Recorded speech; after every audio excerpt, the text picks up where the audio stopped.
Hello, and thank you for tuning in to Johnny D's Opinion. Now, the big news this week was the Pope arriving in America with a lot of hoopla and adulation, and he was the first Pope ever to make a speech to the American Congress.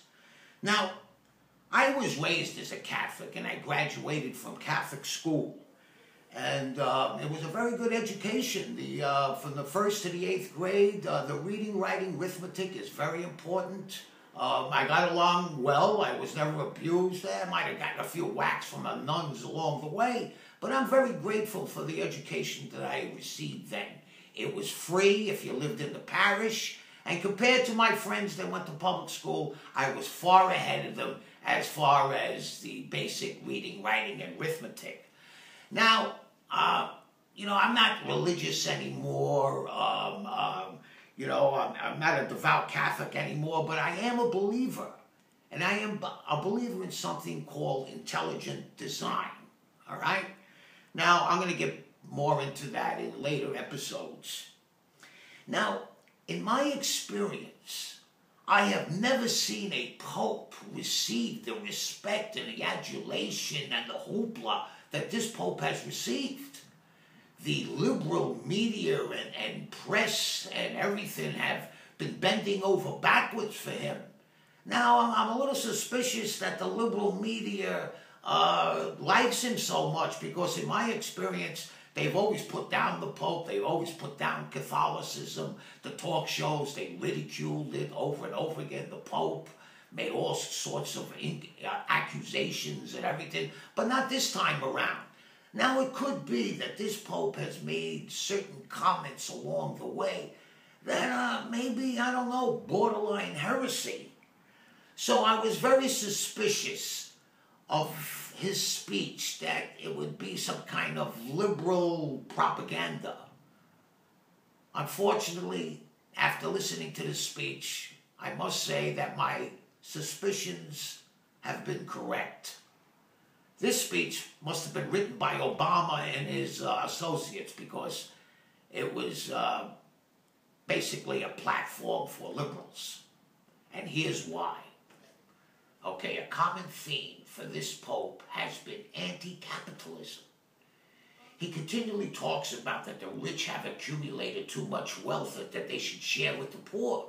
Well, that's Christian as long as it's voluntary. Christ meant for it to be voluntary. If it's not voluntary, then that's socialistic. It's no longer Christianity. Okay? Now, American capitalism has done great things for the world.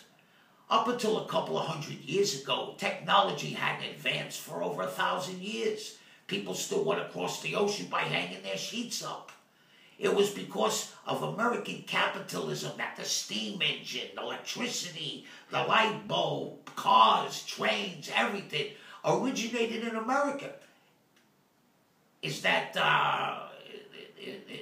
coincidence? No, it's because of something he said. Because this is the land of the free, and socialism squelches freedom. Because you have to have all these regulations to make sure that the government gets their money to distribute. And then you have, of course, a lot of corruption. Okay? Now, the next thing I want to get into is immigration. So the Pope spoke about immigration. Now, I guess he was speaking to the American Congress, so he's speaking about our controversy about immigration right now. But here's the thing. He says he's for the poor, right? Now, doesn't he think that, like, having open borders for everybody to come into the country, no matter who or what, doesn't that hurt the poor people that are already living here? I mean, even immigrants that came maybe a generation ago, they're going to get hurt. Everybody gets hurt because what is happening is that in the south of the Texas border, these countries are dumping all their poor, uneducated people here. And look what's happening in Europe. Is he saying that's okay? They should just let them in and the people should be just assimilated into another culture? He can't mean that. Can he? I don't know. I just hope that the Catholic Church doesn't just become another appendage to the liberal political correctness like the liberal mass news media are. Because then we're all lost, you know? And so that's all I have for today and this week, and hopefully you'll tune in next week when we'll have a new subject to discuss. Thank you and goodbye.